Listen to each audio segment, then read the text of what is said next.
Hello and welcome to our podcast Studio Talks. Studio Talks में आज हमारे साथ हमारे स्टूडियो में हैं नवजोत सिंह जी।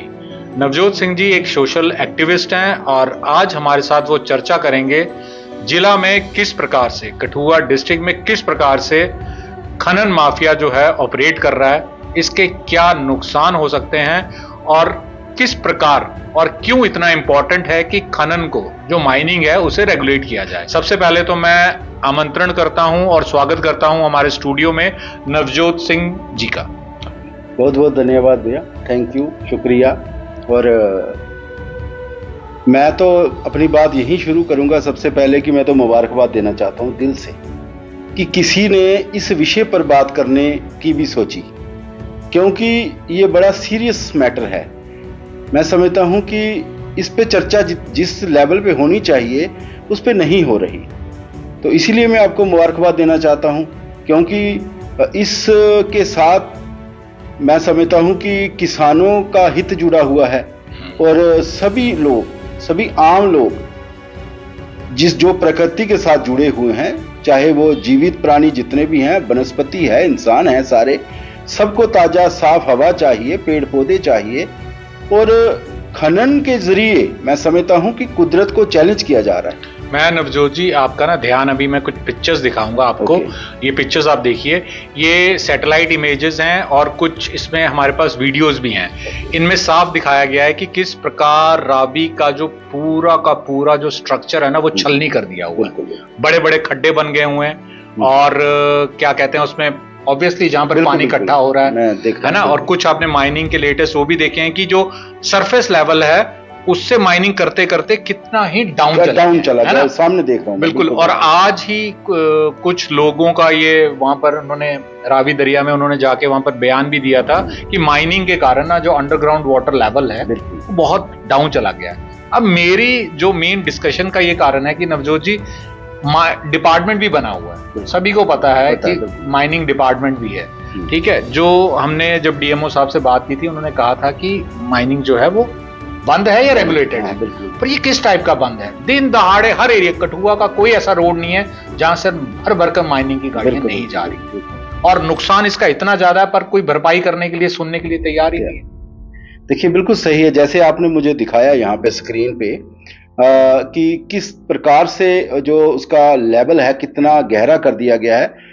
और मैं यहाँ पे देख सकता हूँ कि हमारा जो आप देखिए, ये हमारा लखनपुर है, 2 स्टेटों का बॉर्डर है, उसके बीच 3 ब्रिज पड़ते हैं। एक रेलवे का है, 2 आम जैसे हम देखते हैं ट्रांसपोर्टेशन के लिए ब्रिज है, उसके नीचे से धड़ल्ले से माइनिंग हो रही है। आज कितने संसाधन हैं, आपने ये सैटेलाइट्स के जरिए ये तस्वीरें ले ली, ड्रोन है, सैटेलाइट है, और भी बहुत सारे जरिए हैं कि पता लगाया जा सकता है कि कहाँ पे इलीगल माइनिंग हो रही है। क्योंकि अगर हम यूटी की बात करें, स्टेट में था तो जितने भी दरियाओं पे पुल बने हैं वो 500 मीटर तक जो है वो माइनिंग नहीं कर सकते थे। और अगर हम बात करें यूटी की, तो यूटी में 1000 मीटर तक का वो केंद्र है, जगह है, उसके अंदर आप माइनिंग नहीं कर सकते।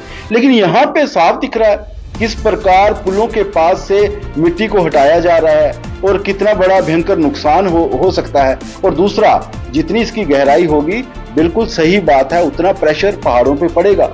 जहां से पानी आता है, जहां से बर्फ पिघल के आती है, एक वैक्यूम क्रिएट होगा जिसकी वजह से बड़ा हादसा हो सकता है।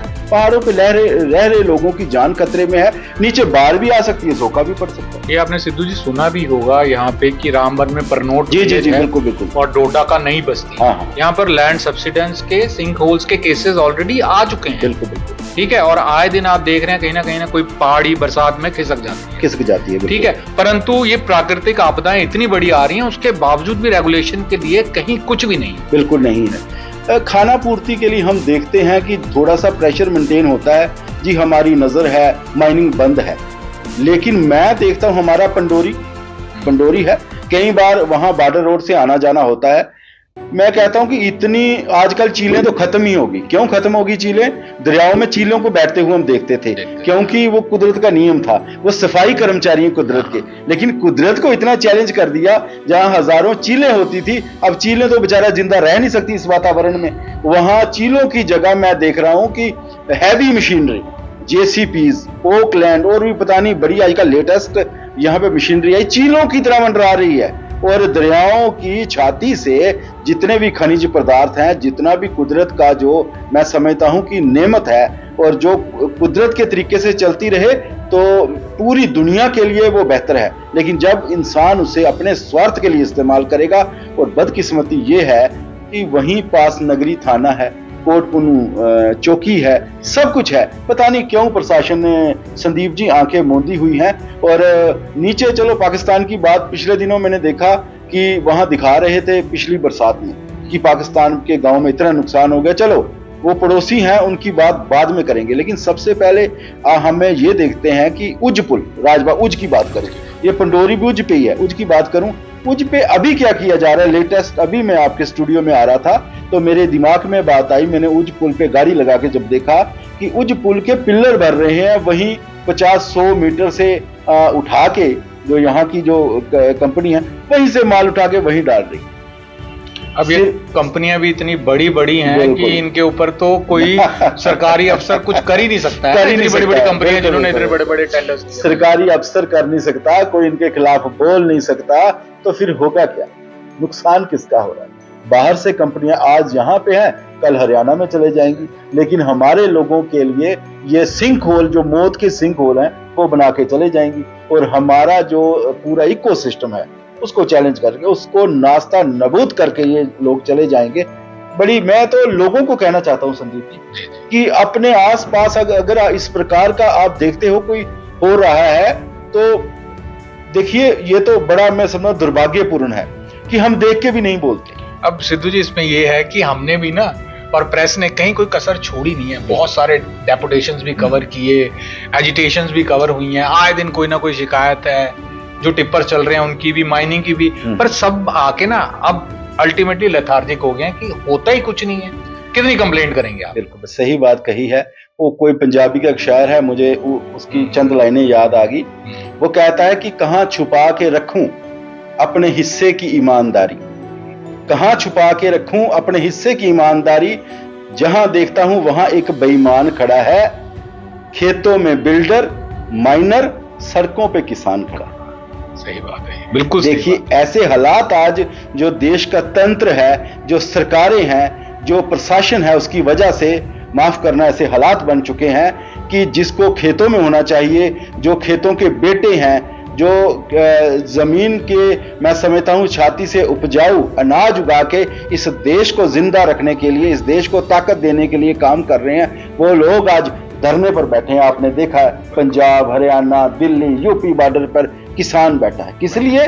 क्योंकि खेतों पर इन लोगों का कब्जा है, खेतों पे बिल्डर बैठे हुए हैं, खेतों पे माइनर बैठे हुए हैं, किसानों के अलावा। हाँ, एक बात में चलो सवाल पूछना आपका काम है, लेकिन मैं आपका ध्यान थोड़ा केंद्रित करना चाहता हूं। एक बात मेरे दिमाग में आ गई, हम दरियाओं की बात कर रहे हैं, हम नालों की बात कर रहे हैं। संदीप जी, मैंने देखा है कि यहाँ पे जितनी उपजाऊ एग्रीकल्चर लैंड है उसमें माइनिंग की जा रही है, और उसका उपयोग कहां पे हो रहा है? जो क्योंकि ये नया ट्रेंड है, ये सही कहा आपने, है ना, क्योंकि मिट्टी का खनन तो पहले जो ब्रिक क्लिन्स थे वो लिमिटेड सी मिट्टी लेते थे, है ना, और हमारे पास तो यही सब था, मिट्टी थी, पत्थर थे। उसमें क्या था कि प्राकृतिक तरीके के साथ ईंट बनाई जाती थी, कोयले के साथ बनाई जाती थी, उसमें टाइम लगता था। और अब इन्होंने, आप देखिए, पहाड़ों के पहाड़ इन्होंने खत्म कर दिए हैं, मिट्टी जा कहां रही है? देखिए, मिट्टी, उपजाऊ जमीन से मिट्टी उठाई जा रही है। अगर किसी से हम पूछते हैं, लोग कहते हैं हमारी मालकी जगह है, हम दे रहे हैं। फिर मैंने एक बार किसी माइनिंग ऑफिसर से बात की मैंने फोन पे, क्योंकि मेरी जमीन के साथ, संदीप जी, मेरी जमीन के साथ से वो माइनिंग कर रहे थे। मैंने देखा वो चलो 1 फुट 2 फुट, मैंने देखा कि 20 फुट तक ले गया। वो तो लैंड यूज ही चेंज हो जाएगा, आपकी जगह लैंड यूज ही चेंज हो गया। तो लोगों की सोच है कि उसको कमर्शियल करी जा रहे हैं, बढ़ावा दे ही जा रहे हैं। एग्रीकल्चर और कमर्शियल में कोई फर्क नहीं रहा। गवर्नमेंट टैक्स लेती है जी, ठीक है, CLG कराओ, बेचो, खत्म करो। सांस कोई ले सके ना ले सके, एग्रीकल्चर खत्म हो जाए, वो परवाह नहीं है। तो मैंने तो उनसे पूछा कि सर आप मुझे ये बताइए कि अगर कोई अपनी जगह से मिट्टी उठा सकता है तो कितनी मिट्टी उठा सकता है? तो उन्होंने मुझे बताया कि सर आप 6 इंच से ज्यादा नहीं उठा सकते। अगर हाँ, उसका प्रावधान है कि अगर 6 इंच से ज्यादा आप लेयर उठाते हो, 1 फुट तक मैक्सिमम 1 फुट तक उठा सकते हो, उसके बाद आपको बाहर से मिट्टी लाके वहां डालनी पड़ेगी। अगर आप उठाते हो, लेकिन इसका इस तरह का हो ही नहीं रहा। और ये जो मिट्टी है 2 जगह पे संदीप जी इस्तेमाल हो रही है ज्यादातर।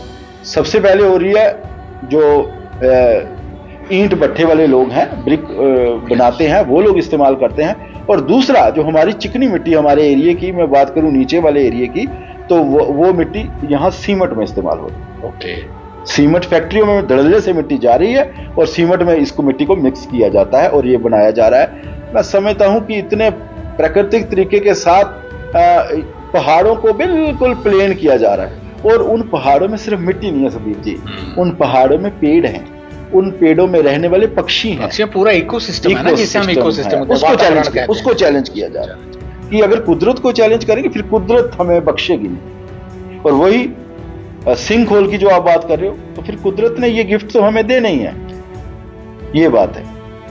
ये पूरा का पूरा मतलब इस माइनिंग को लेके अभी हम लोग इतना सीरियसली इस बात को नहीं ले रहे हैं, पर एक टाइम आएगा जब हम इसके रिpercussions खुद ही भुगतने पड़ेंगे, क्योंकि हमारे पास तब कोई इलाज होगा नहीं। आज तो लोग बोल रहे हैं कि ये सही बात है कि माइनिंग, रावी दरिया हमारे देखते देखते खत्म हो गया, उज्ज भी और भी जितने दरिया थे कठुआ के आसपास, और कठुआ बेसिकली इन सब चीजों के लिए जाना भी जाता है। इसके पास नेचुरल रिसोर्सेज थे, है ना, रावी नदी यहाँ पर है, उज्ज दरिया यहाँ पर है, और छोटे मोटे जो रिवरलेट्स हैं, जो बरसाती नाले हैं, है ना, हमारे पास रॉक्स थी, स्मॉल मिनरल्स थे, परंतु हमें उसका रेगुलेट हम कर नहीं पाए। अब ऊपर से जो मिट्टी है, सॉइल की भी माइनिंग हो गई है, तो कुल मिला के जो हमारे पास हमारे नेचुरल रिसोर्सेज थे उनका बहुत ज्यादा मिसयूज हो रहा है। और मैं आपको बात बताऊं, कुदरत की कहर की बात बताऊं, जैसे आप कह रहे हो कि लोग अपने छोटे से मुनाफे के लिए, चंद लोग ये कुदरत को व्यापारीकरण के साथ जोड़ रहे हैं, इकोसिस्टम को चैलेंज कर रहे हैं, कुदरत को चैलेंज कर रहे हैं। उसका रिजल्ट क्या है? जैसे आप कह रहे हो कि कुदरत हमें माफ नहीं करेगी,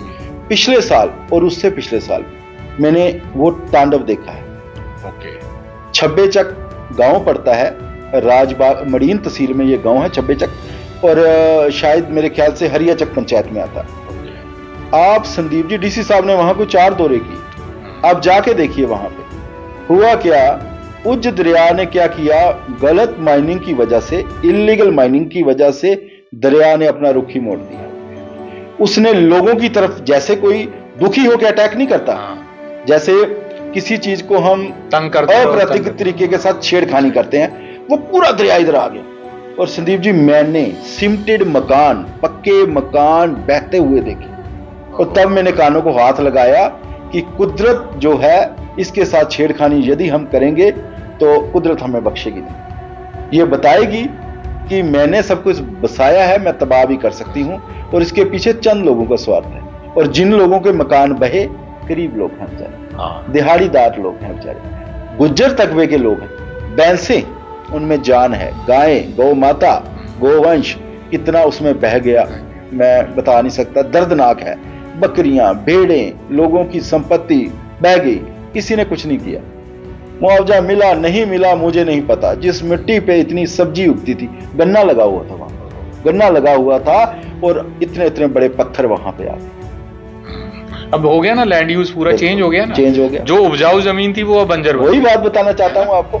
देखिए सर, हमारे बुजुर्गों ने हमें जमीनें दी, वनस्पति दी, और कुदरत की इतनी नेमतों से नवाजा। उन्होंने इन चीजों को बचा के रखा था। कंडी क्षेत्र में आप चले जाएं, कहीं भी उन्होंने कोशिश नहीं की पहाड़ों के साथ छेड़खानी करके, अप्राकृतिक तरीके के साथ वहां माइनिंग करके, या उनको प्लेन करके, या वहां पे वाटर सोर्सेज ला के वहां पे धान लगाने की कोशिश नहीं की है। नहीं। उन्होंने कहा कि कुदरत चाहती है यहाँ पे मक्की हो, यहाँ पे दालों की खेती हो, यहाँ पे तिल हो, और उन्होंने उसी प्रकार से छेड़खानी नहीं की। लेकिन हम क्या कर रहे हैं? रिवर्स हम उल्टा चल रहे हैं। हम कुदरत को डायरेक्टली चैलेंज कर रहे हैं, और इसका हमें खमियाजा भुगतना पड़ेगा।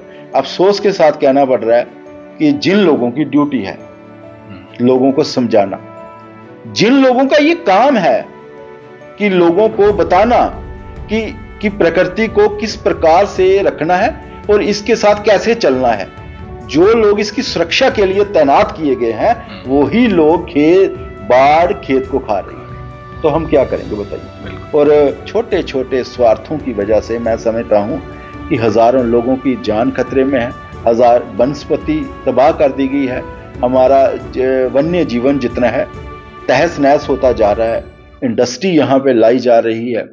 मैं समझता हूँ कि जम्मू कश्मीर इस नाम से जाना जाता था। यहाँ बाहर से, अदर स्टेट से लोग आते थे संदीप जी कि हम बहुत पोल्यूशन खा चुके, जम्मू कश्मीर में चले, हिमाचल में चले, ताज़ा हवा अपने फेफड़ों को दें, अपने लंग्स को दें और तरोताज़ा होके आएँ और दोबारा अपने काम में लग जाएं। आज जम्मू कश्मीर के लोगों, हर तीसरे घर में कैंसर है। हाँ, ये एक बहुत बड़ा इशू है। और जब कोई बंदा बोलता है उसको कहा जाता है जी रोजगार रोजगार। जाके देखिए, मैंने देखा मेरे पास घाटी स्टेट है, 2% भी लोग हमारे काम नहीं कर रहे वहाँ। मैं दावा करता हूँ, अगर किसी को शक है, मैं अपनी बात पे खड़ा हूँ, आप कहीं भी चेक कर लीजिए। एक मैं समझता हूँ 10,000 के रोजगार के बदले नस्लें खराब कर दी, अपाहिज बच्चे पैदा होने शुरू हो गए। इंडस्ट्री स्टेट ऊपर मरोली, अपना आपका ये आ गया हटली मोड़, आप देखिए दाएं बाएं के जितने भी, चाहे वो प्रवासी अब यहाँ पे आगे बस गए हैं, उनके बच्चे भी, कोई भी बच्चा नॉर्मल पैदा हो ही नहीं रहा। कोई ना कोई उसके साथ कोई अंगहीन है, किसी कोई ना कोई प्रॉब्लम अपने साथ लेके पैदा हो रहा है। हवा दूषित हो गई, वातावरण दूषित हो गई। नवजोत जी, आप हमारे साथ आए, हमारे साथ यहाँ पर डिस्कशन की, मैं आपका बहुत बहुत आभारी हूँ। और आपके इस जो हमारी डिस्कशन था, उसका जो मेन हमारा गोल था और जो अचीव हमें करना चाहिए वो यही कि डेवलपमेंट चलती रहे। बिल्कुल बिल्कुल, वो भी तो हमें नेचर का भी ध्यान रखना चाहिए। बिल्कुल, है ना, हम सभी को। सिर्फ हम कहें कि सरकार की जिम्मेवारी है या है ना प्रशासन की जिम्मेवारी है, वो भी गलत है। बिल्कुल। हम सबका जो भी कलेक्टिव रोल होता है वो हमें प्ले करना चाहिए। और डेवलपमेंट के नाम पर प्रकृति का जो एक्सप्लॉयटेशन है नेचर की, वो नहीं होनी चाहिए। आप हमारे साथ आए, हमारे साथ डिस्कस किया, हम आपका बहुत बहुत आभारी हैं। आपके बहुत बहुत धन्यवाद। मैं भी आभार प्रकट करता हूं कि आपने बुलाया, बहुत ही सेंसिटिव मुद्दे पर आपने चर्चा की, लोगों को जागृत किया। मीडिया कर्मी का जो कर्तव्य होता है उसको आपने पूरा उसका निर्वाह कर रहे हैं आप, और बड़े लंबे समय से इस क्षेत्र से आप जुड़े हैं। मैं अपने आप को खुशकिस्मत समझता हूं कि आपके साथ मुझे बैठने का अवसर मिला। मैं आपका दिल से आभार प्रकट करता हूं।